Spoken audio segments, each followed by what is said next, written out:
राजा रघुवंशी हत्याकांडात आरोपींना पकडणं हा पोलिसांसाठी मोठा टास्क होता, पण पोलिसांनी तो पूर्ण केला. कसा केला ते पहा. मेघालय पोलिसांनी या सगळ्या ऑपरेशनला नाव दिलं होतं ऑपरेशन हनीमून. या अंतर्गत हे प्रकरण सोडवण्यासाठी 20 जणांची कोर टीम तयार करण्यात आली. या सगळ्या प्रकरणात एकूण 120 पोलीस तपासात गुंतले होते.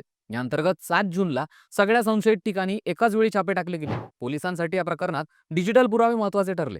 हत्येच्या वेळी सोनम तिथेच होती. हत्येनंतर सोनमने राजाच्या अकाउंटवरनं दुपारी 2:15 वाजता पोस्ट केली होती. 7 जन्मांचा साथ आहे अशी ती पोस्ट होती. हत्येनंतर सोनम आणि आरोपी सतत संपर्कात होते. सर्वजण हत्येनंतर 11 किलोमीटरवर एकत्र आले. पोलिसांनी एकूण 42 सीसीटीव्ही फुटेजमधून प्रकरणाचा तपास लावला. यात सोनम आणि आरोपी आसपासच्याच हॉटेलमध्ये राहिले हे दिसून आलं. जे हत्येसाठी शस्त्र वापरलं गेलं ते गुवाहाटीतल्या एका हॉटेल बाहेरच्या दुकानातनं खरेदी करण्यात आलं होतं.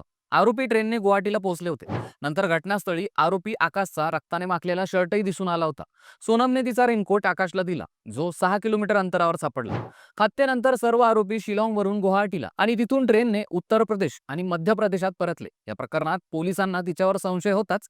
यानंतर तिने स्वतः आत्मसमर्पण केलं. लग्नाच्या फक्त 10 दिवसांनंतर तिने हा प्लॅन केला होता.